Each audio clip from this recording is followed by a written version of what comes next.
Les créateurs de Fortnite vont devoir payer une amende de 520 millions de dollars pour avoir trop exposé les mineurs au danger du monde des adultes. Alors imaginez si Fortnite avait été dessiné par Bastien Vives, j'ose à peine songer au skin Petit Paul et à son marteau à ondes de choc, mais au moins on aurait peut-être eu droit à une émission de gaming sur CNews animée par Jean-Marc Morandini. Ici votre fidèle commis des comics, vous êtes dans l'émission qui fait le tour de l'actu de l'industrie du comic book et de tous ses dérivés. C'est le 378e JT Comics. À Noël, c'est une fête qui sent bon la bûche et l'amour en famille. Rien à voir avec Vives cette fois-ci. Et je regardais cette couverture du Punisher en Papa Noël et je me disais que c'est vraiment pas le bon personnage pour symboliser l'esprit de Noël, vu qu'il a quand même déjà tiré sur des passants qui traversaient simplement hors des clous. Ah non, Noël c'est plutôt la non-violence et c'est très bien la non-violence, hein oui. Mais quand même, est-ce qu'on peut pas faire une toute petite exception et foutre dans des boîtes à sapin tous les gens qui te diront « Eh, on se revoit pas avant l'année prochaine, entre aujourd'hui et le 1er janvier, ambiance la purge, hein !» Et passons plutôt à l'esprit des news de la semaine. Hanté. C'est la news insolite de la semaine, elle fait peur, elle s'apprécie dans l'obscurité avec un plaid bien collé à toi, un petit peu comme Emmanuel Macron à Kylian Mbappé, mais le mangaka Masaaki Nakayama a récemment annoncé avoir arrêté sa série PTSD Radio à cause de tous les phénomènes paranormaux qu'il vivait depuis le début de ce titre, qui raconte justement des phénomènes paranormaux, hein, des fantômes, des esprits, des malédictions, du body horror et des gens qui trouvent la mort dans des circonstances très étranges, hein, et tout ça c'est relié à la fréquence d'une fameuse radio qui est composée d'un visage et de chair, hein, la radio qui tue, pour moi c'est plutôt quand j'écoute Europe 1 ou la matinale sur France Inter, mais ça a l'air très bien. C'est le site Animé Senpai qui dit que l'artiste aurait préféré arrêter son œuvre pour survivre, alors qu'on a plus l'habitude d'entendre des artistes qui arrêtent de vivre pour que leur œuvre continue de sortir, hein. Tout commence dans les locaux qu'ils utilisent pour créer cette œuvre, hein. Ils découvrent donc dans le bâtiment un hôtel sacré brisé, hein, et ça c'est pas bon du tout, et puis ensuite on voit des ombres, un petit peu bizarre, on voit des lumières qui vacillent, on entend des bruits assez peu communs, ça sent très très fort l'égout, hein, à moins que ça soit Nakayama qui mette un petit peu trop de chou dans ses okonomiyaki. Il met ça sur le dos des fantômes, on connaît tous la feinte, hein, et ça continue quand il se dispute avec le concierge qui lui aurait fait cette tête, du coup qu'il a incorporé dans le manga. J'ai envie de dire les filles, s'ils vous regardent comme ça, c'est que soit vous avez gagné le gros lot, soit vous êtes sur le point de perdre la vie, donc courez, hein, et puis c'est encore pire quand ça le touche directement à lui, puisqu'il développe une maladie intitulée la purpura thrombopénique immunologique, une maladie des plaquettes sanguines qui crée des hématomes gélatineux, notamment dans la bouche, hein, qui finissent par éclater, donc tu craches du sang, hein, exactement comme il l'avait décrit dans le manga. De la même façon, l'auteur a vécu une expérience de chute de la température corporelle, un petit peu comme tous les fans d'Henry Cavill en Superman, quand ils ont vu qu'il a fait un petit peu clo-clo à l'envers, hein, ça revient, et puis ça s'en va, hein, et puis juste avant d'avoir le visage qui gonfle, comme si un des frères Bogdanov était en train de se réincarner en lui, donc là il a dit stop, j'arrête tout, alors que le type il a dû juste goûter à quelques cacahuètes de PMU, hein, celles qui sont un petit peu marron, on croit qu'elles sont grillées, alors que c'est juste que personne ne se lave les mains après être allé aux chiottes dans ce genre d'endroit. Nul doute que ça fera une très belle histoire à raconter pour la promotion du bouquin qui sortira très bientôt chez la grande petite sœur d'iComics, Mangetsu. MC Mesmer. Sony me fascine, j'adore absolument ces types, puisqu'ils prouvent que la contrainte, même juridique, peut pousser quand même à se dépasser. J'imagine qu'il y a un service où les types passent leur temps à lire des comics de Spider-Man pour trouver des personnages sur lesquels ils ont des droits d'adaptation sans rien demander à Marvel Studios, mais je suis persuadé qu'il y a quand même un farceur qui fait exprès de choisir les moins connus, les plus loufoques d'entre eux. Le dernier vilain qu'ils ont trouvé, tenez-vous bien, on va voir un film sur Hypno Hustler, un vilain qui est apparu en 1978 dans les pages de Peter Parker, The Spectacular Spider-Man. Il est créé par Bill Mantlo et Frank Springer. C'est un chanteur de disco qui se sert de ses pouvoirs hypnotisants, augmentés par un trio de chanteuses pour justement voler son public en concert, un petit peu comme Doc Gineco quand il avait fait l'Olympia, hein. Il y avait certains de ses fans qui avaient même essayé de faire passer ça sur la mutuelle pour se faire rembourser. Et le pire c'est qu'il affiche la couleur, son nom de scène c'est le Hypno Hustler, l'hypno-arnaqueur, c'est un petit peu comme si Carla Bruni s'appelait la chuchoteuse. Bref, dans sa première apparition on voit Peter Parker qui se fait traîner dans une soirée disco en boîte, un petit peu de force par ses amis, hein. Le type est là, paf, il résiste à l'hypnose grâce à ses sens d'araignée et puis surtout il se fout du fluide dans les oreilles, un petit peu comme s'il tournait un vieux gonzo pour Brazzer. Il parvient à battre l'ennemi, un ennemi qui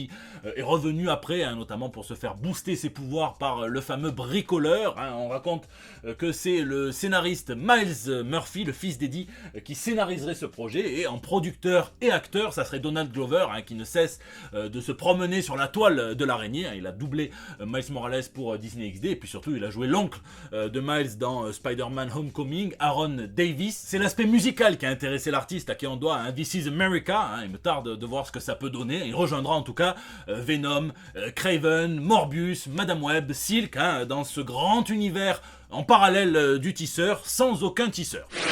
Clark Kent, ça part complètement en couille chez la Warner, il aura pas fallu longtemps. Moi je pensais que Noël c'était une période de fête, d'amour, de cadeaux, à moins que tout ça soit des conneries pour te vendre du rêve, des merdes et faire déprimer les gens plus seuls et plus vulnérables. Hein. En tout cas, la Warner nous offre un feuilleton de Noël meilleur que n'importe quel téléfilm qui passe sur M6 pendant les vacances. Hein, vous savez, celui où deux personnes se rencontrent, se détestent, apprennent à se connaître, finissent par s'aimer et envisager de passer la nuit du 24 ensemble, là, pour faire passer le gros rouge dans la cheminée, c'est la tradition. Bon, vous le savez sûrement, Henry Cavill ne reviendra finalement pas incarner le Superman du futur DC Universe prévu par Peter Safran et James Gunn. Hein. Alors, c'est peut-être une leçon à tirer pour tous les enfants, puisqu'il n'avait aucun accord écrit noir sur blanc avant d'annoncer son retour. Hein, il n'avait qu'un accord verbal, hein, et ça c'est du vent, donc à moins que vous soyez une éolienne et que vous vous en nourrissiez, eh ben pour les humains c'est pas trop utile. D'ailleurs c'est un petit peu triste puisque certains disent qu'Henry Cavill n'a été qu'un pion dans la stratégie de Dwayne The Rock Johnson pour se sécuriser un avenir stable dans l'univers d'ici, hein, en faisant la promotion d'un futur combat entre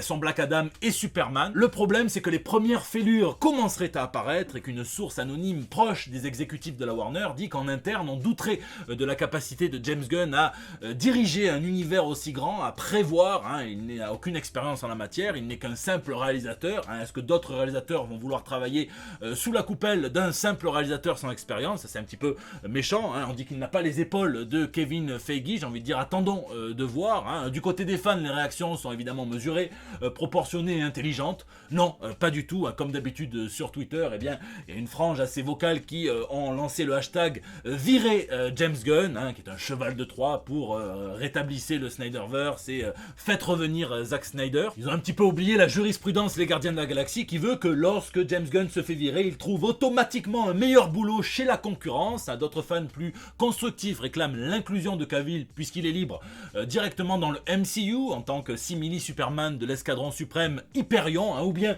en tant que Sentry puisqu'il cherche un Sentry en antagoniste pour le film Les Thunderbolts. À mon avis, ils l'auront plus en Space Marine qu'autre chose, mais ça on verra. D'autres fans réclament carrément l'annulation pure et simple du film The Flash. Ça doit faire des crises cardiaques à la Warner qui s'acharne à vouloir le sortir malgré le chaos de la production. Hein, mais après tout, puisqu'ils signent la mort du DCEU, parce que aussi ils ont coupé les caméos de Wonder Woman et de Superman, à quoi bon, hein? Mais les fans de comics savent que c'est pas parce qu'il sort le dernier chapitre d'une série qu'il ne faut pas le lire. Hein, et alors James Gunn a pris la parole, il a déclaré que les protestations irrespectueuses n'affecteraient jamais leur décision, hein, dans la construction du futur univers d'ici. Il dit qu'ils essayent de faire au mieux, avec honnêteté, avec amour pour les personnages. Il dit aussi qu'il est en bon terme avec Henry Cavill. Hein, tu parles les bons termes du contrat, hein, pour les caméos, celui qui a été bien signé, les deux caméos, hein, dans Black Adam ainsi que dans The Flash, où il a pris un demi-million, hein, donc 250 000 balles par caméo. Et pour ceux qui adorent les maths, ça veut dire que Henry Cavill égale 1/8 de Michael Keaton, comme quoi, hein, c'est toujours mieux quand la cape est noire. Bon, en réalité, tout ça, je m'en tape, hein, puisque des acteurs bons qui parviendront à incarner Superman, Clark Kent, aussi bien qu'Henry Cavill, ou presque, allez, hein, eh bien on en trouvera toujours, alors que ce qui est plus intéressant, c'est James Gunn qui a déclaré qu'il avait écrit, et qu'il réalisera peut-être selon certaines sources, un film sur Superman, un Superman plus jeune, mais attention, pas les origines, pas Smallville, non, les débuts de Clark Kent à Metropolis en tant que reporter au Daily Planet. Et alors, je trouve qu'il y a un potentiel énorme dans le Clark Kent reporter, pas que super-héros. Du coup, j'ai un petit peu réfléchi à tous les comics dont il pourrait se servir de support, hein, évidemment, c'est jamais adapté fidèlement à 100%, mais le Clark Kent reporter, eh bien Greg Rucka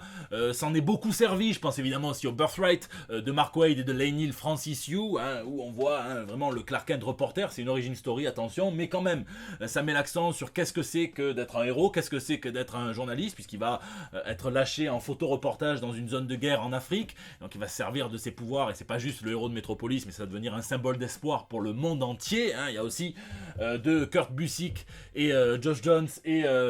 Pete Woods, et bien le Up Up and Away, où Superman a perdu ses pouvoirs et devient boulimique de travail au Daily Planet, à Identité Secrète aussi, qui monte un Clark Kent. un autre, certes, lisez et vous comprendrez, mais ça vient un petit peu redéfinir ce que c'est que d'être Clark Kent aussi, c'est pas juste un déguisement à la con avec une mèche et des lunettes et un petit peu avachi. Puis j'ai repensé aussi au Under Yellow Sun, qui montre que, puisqu'on le dit peu, mais Clark Kent c'est également, en plus d'être un journaliste, un auteur, donc il montre comment il vient écrire un roman, une fiction, et ça vient être mis en parallèle avec sa vie de super-héros, sa vie d'homme normal, entre guillemets, et donc le personnage de son roman. Bref, on jugera ce nouveau DCU à la façon qu'il aura de revigorer son homme d'acier. Je vous laisse me dire ce que vous en attendez dans les commentaires.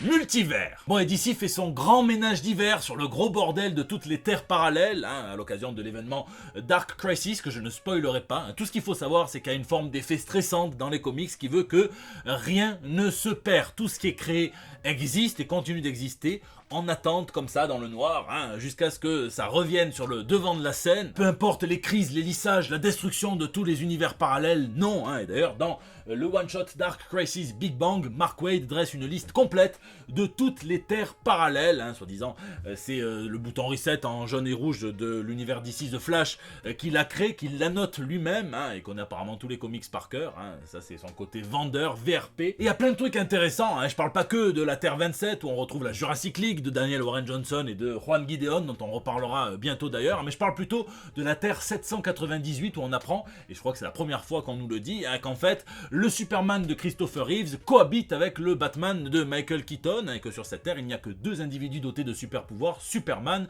et Supergirl, sa cousine. Je pense aussi à la Terre 1996, où on nous dit qu'elle est peuplée de héros amalgamé et qu'il faudra enquêter un petit peu plus profondément. 1996, c'est l'année de sortie de ce crossover aussi loufoque qu'ambitieux où chaque héros était composé d'un personnage de chaque éditeur. Vous avez par exemple Super Soldier, Captain America, Superman, Darklo, Wolverine et Batman. Vous avez Thor et Orion, Thorian. Vous avez même des plans A3 avec Barry Allen, Etrigan et le Ghost Rider, Speed Demon. Est-ce que DC et Marvel, ou plutôt la Warner et Disney trouveront un terrain d'entente pour justement venir poursuivre l'enquête dans les comics, voire même en série animée, voire même en film, soyons fous, on verra, je vous laisse me dire ce que vous en pensez, ainsi que le code de votre terre préférée dans les commentaires. Pure Comics. Et dans la plus pure actu comics, c'est chez les indés que ça bouge bien en ce moment, avec une news qui devrait ravir les fans d'Usagi Yojimbo et des Tortues Ninja, qui vont à nouveau se retrouver dans les pages des comics, et le crossover sera orchestré par nul autre que Stan Sakai en personne, qui va encore nous sortir son lièvre et les tortues, et la morale c'est qu'on va acheter puisqu'on adore ça. On adore aussi Garcenis, qui est l'un des meilleurs scénaristes de comics de la période moderne, et il est le co-créateur de The Boys, de Preacher, on lui doit un excellent run sur le Punisher. Le type il pourrait largement s'arrêter là, prendre la grosse tête et ne plus travailler pour personne d'autre. Mais non, puisqu'il revient travailler pour les Britanniques de chez 2000 AD, et après Bonjo, avec le regretté Kevin O'Neill, il va s'atteler au personnage de Rogue Trooper, donc ce soldat, le dernier GI génétiquement modifié pour survivre à un grand hiver nucléaire, on va dire, qui se balade avec son escouade de camarades tombés au combat, mais il a les micro-puces et il les met dans son arsenal, donc c'est assez marrant. Il va chercher, puisqu'il a été trahi par les siens, le général traître, Manuel Valls, comme on dit en français. Ça sera dessiné par Patrick Godard, et du Garcenis sur de la guerre futuriste. On dit oui aussi au tiercé gagnant. Le tiercé gagnant, c'est Mike Anderson,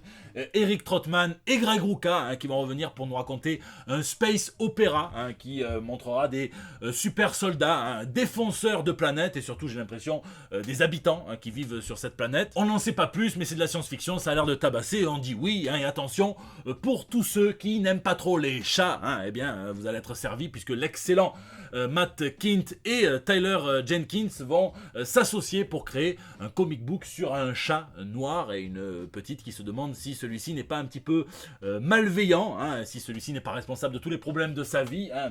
des disputes entre ses parents, aux murmures, aux chuchotements qu'elle entend dans son oreille la nuit, tant que c'est pas son grand-père un petit peu trop câlin déguisé en Garfield, ça va. Elle va essayer de le tuer, elle va voir que c'est beaucoup plus difficile que prévu, et tout part de là en nous vend ça comme un cocktail entre Junji Ito, Miyazaki et Stephen King, rien que ça. Et enfin, l'éditeur Aftershock Comics s'apprête à rentrer dans le chapitre le plus compliqué de sa carrière, puisque c'est le chapitre 11 qui est synonyme de liquidation judiciaire aux États-Unis. Alors ils doivent entre 10 et 50 millions de dollars, aussi bien à des imprimeurs qu'à des conventions, qu'à des régies publicitaires, qu'à des créateurs aussi également. Ça fait un petit peu quelque chose, puisque je suis rentré dans la petite industrie des comics françaises grâce à Aftershock, quand j'ai commencé à bosser chez Snorgle Comics, où ils avaient pris le pari de n'éditer que des titres Aftershock, l'époque, hein, on avait fait des bons trucs, Baby Thief que j'adore, j'aimerais sortir la fin, Black Eyed Kids, Jimmy's Bastard, Shipwreck de Warren Ellis, Animosity, j'avais eu la chance de traduire pas mal de ces titres-là, on savait que c'était un petit peu compliqué de travailler avec eux, pas seulement parce que le patron s'appelait John Kramer et que c'est le tueur dans Saw, hein, mais en tout cas il s'était entouré